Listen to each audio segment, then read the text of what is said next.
Heboh kapal Dewi Iriana dan JKW angkut hasil tambang, aparat diminta usut keterlibatan keluarga Jokowi.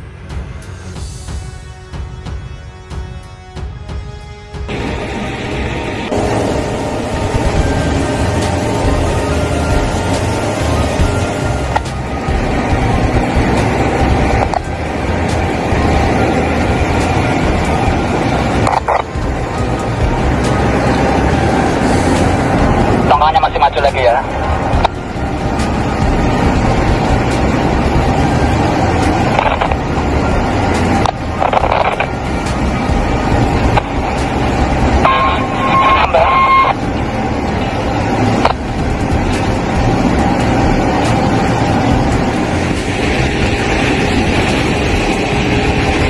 Tahan ke tertambah, maju rapatnya guys.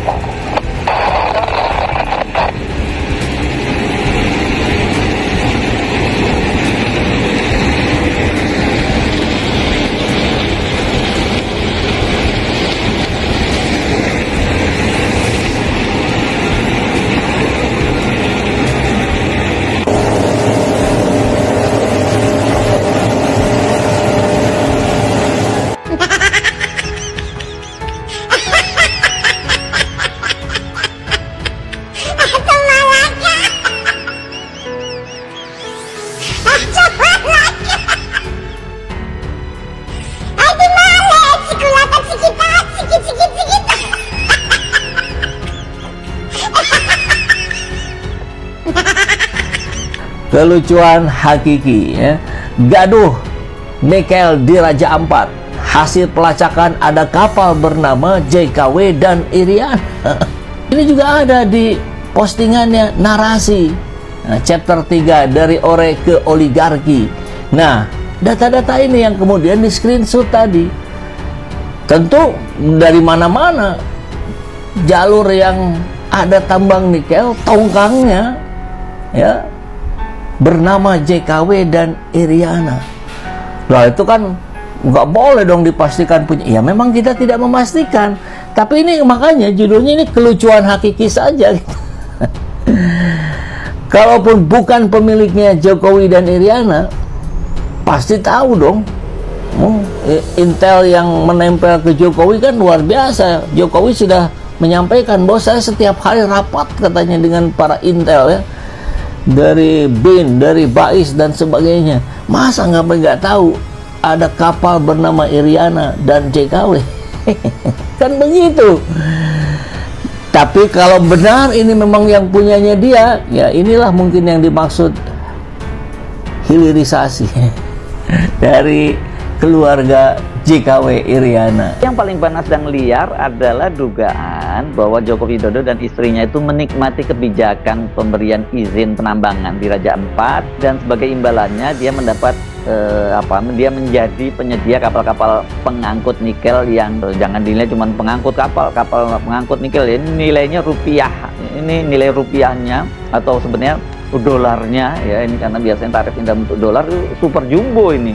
Jadi ada semacam konflik of interest di balik pemberian izin tambang itu. Tidak hanya soal tambang nikel di Raja Ampat itu saja, ini di media sosial bahkan juga rame beredar ini daftar izin pertambangan itu yang disebut-sebut milik dari Iriana. Dilengkapi dengan fotonya Ibu Iriana. Memang Ibu Iriana sekarang ini lagi betul-betul jadi sasaran caci maki ya, bukan hanya Ibu Iriana tapi Pak Jokowi dan keluarganya itu jadi caci maki di media sosial, dan ini orang kemarahannya terhadap keluarga Jokowi itu makin menjadi-jadi ini ya, karena dipicu oleh soal ijazah palsu dan juga soal desakan pemakzulan terhadap Gibran Rakabuming. Tapi soal ini, soal Raja Ampat ini terancam hancurnya kawasan wisata di Raja Ampat karena penambangan nikel ini memang dalam belakangan ini beberapa pekan terakhir ini membuat publik sangat marah ya. Ada yang mengaitkan ini ada JKW, ada Dewi Iriana di nikel ini tuh. Oh, itu nggak ada itu. Gimana? Itu kan izin-izinnya itu kan keluar jauh sebelum pemerintahan Pak Jokowi. Itu jauh. Yang 4 iup yang kita cabut itu kan iupnya keluar 2004-2006, masih rezim undang-undang izinnya dari daerah. Sementara kalau PT GAK kan sejak tahun 72 kontrak karya, sejak tahun 98 kontrak karyanya, masih di zaman Dalam daftar yang beredar di media sosial terlihat kapal tongkang dan kapal tunda merek JKW Mahakam 6 dan Dewi Iriana 6 itu mendapat jatah pengangkutan yang sangat banyak.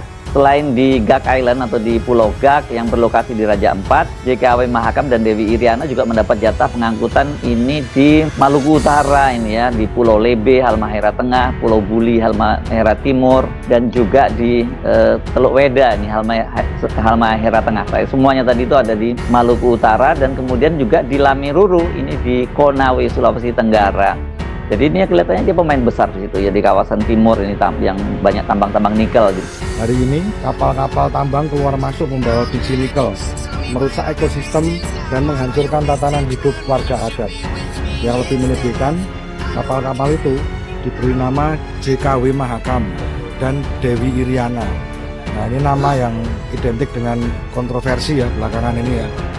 Ini bukan kebetulan, ini simbol yang menyakitkan. Alam Papua dirampas, lalu diangkut dengan kapal yang seolah membawa restu dari kekuasaan periode kemarin. Berdasarkan laporan bisnis.com pada Mei 2024, armada JKW Mahakam dan Dewi Iriana ini dioperasikan oleh PT IMC Pelita Logistik Tbk melalui anak usahanya PT Pelita Samudra Sreya.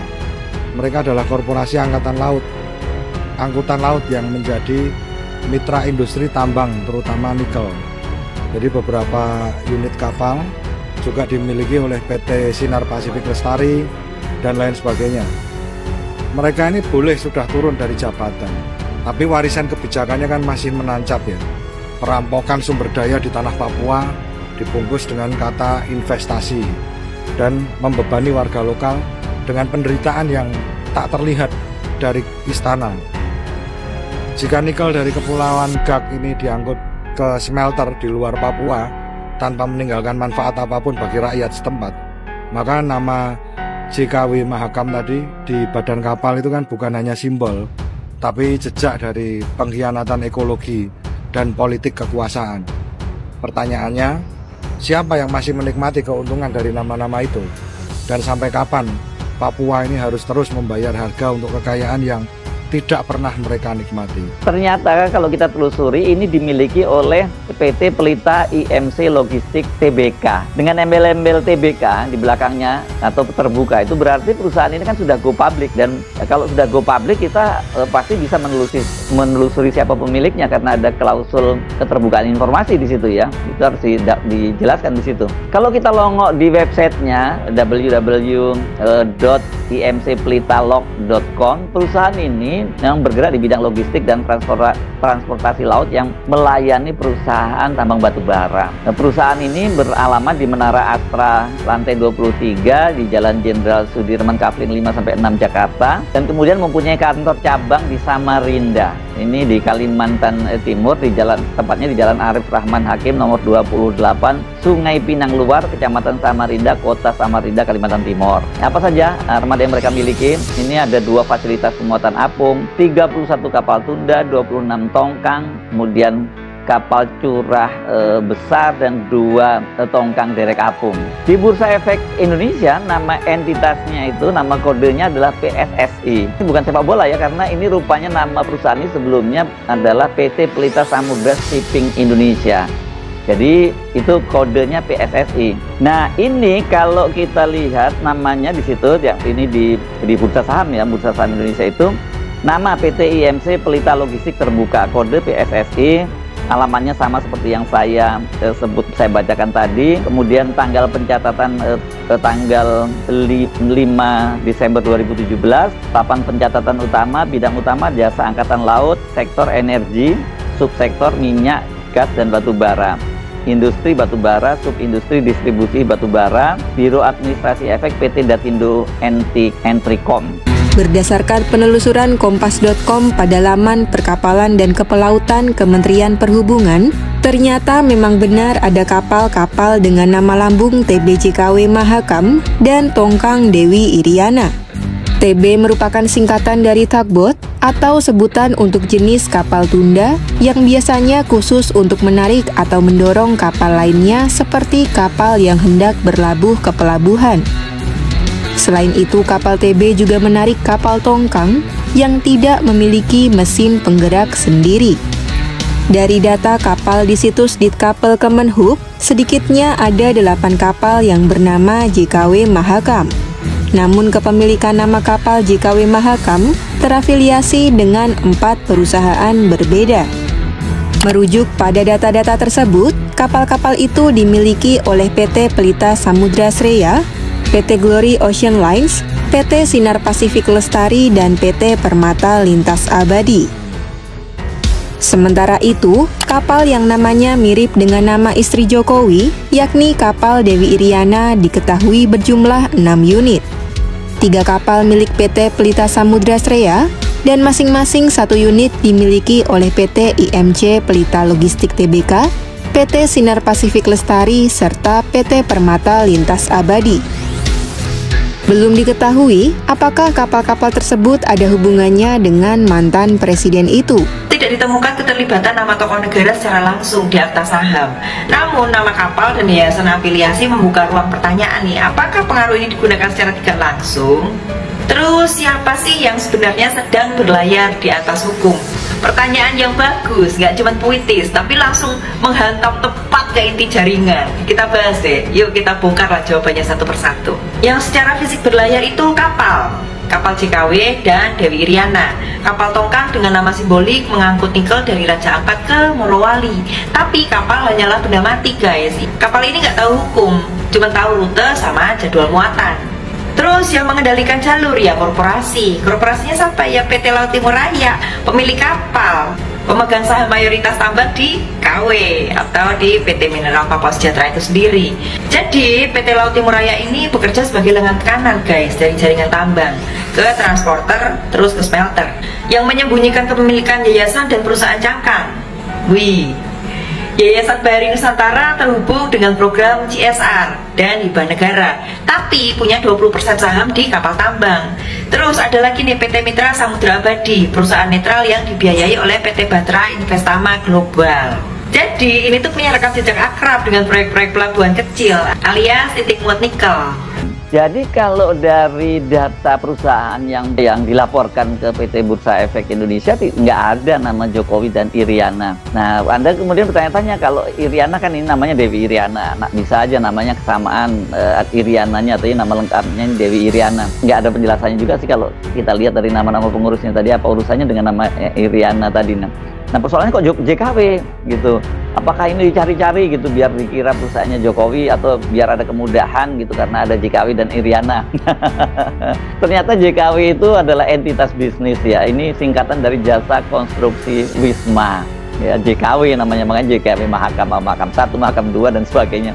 Nah pasti banyak yang nggak percaya ya data dengan ini, orang udah kadung mencurigai apapun terhadap keluarga Jokowi. Jadi kalau ada bau-bau JKW, ada bau-bau Iriana, pastilah ini pasti mainannya Jokowi. Apalagi ini urusannya dengan tambang ya. Tambang ini kan pemainnya pemain besar-besar gitu ya. Dan biasanya para penguasa ikut main di sini. Apalagi kita pada waktu itu kan di persidangan mantan Gubernur Maluku Utara Abdul Ghani Kasubah. Kan dia menyebut soal Blok Medan, dan ketika ditanya pada waktu itu Blok Medan itu siapa, itu mengacu pada Bobi dan putrinya Pak Jokowi, istri dari Bobi, yakni Kahiyang Ayu. Jadi ini kelihatannya didorong karena itu, kemudian netizen ini curiga bahwa ini pasti punya Jokowi dan punya Iriana, dan apalagi bikin merusak Raja Ampat, makanya ngamuk lah mereka itu ya. Dan kalau saya yang tadi baca begitu, pasti banyak yang bilang Anda nggak percaya. Kan pasti nanti bisa saja Jokowi dan keluarganya pakai nama orang lain, kan biasa seperti itu. Ini macam-macam lah, dan itu narasi-narasi semacam itulah yang muncul di media sosial. Terus yang merancang pola ini siapa sih? Ya elit bisnis sama birokrat balik tirai. Balik lagi, tidak ada nama pejabat aktif dalam akta, tapi penamaan kapal menunjukkan niat simbolik. Relasi antar yayasan dan perusahaan logistik membuka peluang pemanfaatan koneksi non formal untuk imunisasi hukum. Mereka nggak duduk di kokpit kapal, tapi ya mengarahkan dari ruang rapat. Ayo siapa? Terus yang menghindari regulasi, ya skema vertikal sih. Perusahaan tambang punya kapal di pelabuhan, terus berlayar nih ke smelter sama dengan satu jalur nih dalam satu grup. Artinya ya kontrol atas seluruh rantai nilai, sekaligus kemampuan menyembunyikan praktik abu-abu seperti muatan dari tambang ilegal. Jadi siapa sih yang benar-benar sedang berlayar di atas hukum? Wih, ya bukan kapalnya, bukan sopirnya, tapi para arsitek di balik jaringan vertikal yang tahu betul nih cara menyelundupkan keuntungan lewat legalitas sama simbol. Mereka nggak perlu melanggar hukum, mereka cukup menulis hukum yang melengkung sesuai arah angin bisnisnya. Udah mulai nebak belum siapa nih? Peneliti media dan politik, Buniyani mendesak aparat penegak hukum, mengusut dugaan keterlibatan keluarga mantan Presiden Joko Widodo, Jokowi, dalam pelanggaran izin usaha pertambangan nikel di Kabupaten Raja Ampat, Papua Barat Daya.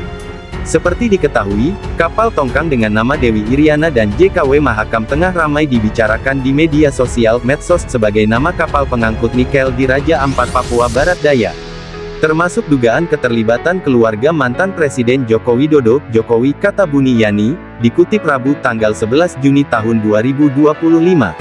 Langkah tegas Presiden Prabowo dalam pencabutan IUP 4 perusahaan, kata Buni, patut diapresiasi. Namun, menurut Buni, tak berhenti di pencabutan izin saja, penegakan hukum harus tetap dijalankan. Penegakan hukum harus menyasar kemungkinan korupsi dan dugaan keterlibatan keluarga penguasa sebelumnya, ujarnya.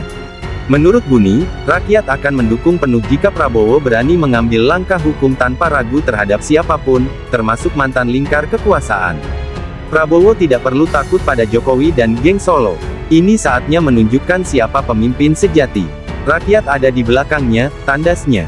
Sebelumnya, pemerintah resmi mencabut IUP 4 perusahaan tambang di kawasan Raja Ampat, karena terbukti melanggar ketentuan lingkungan serta berada di kawasan geopark.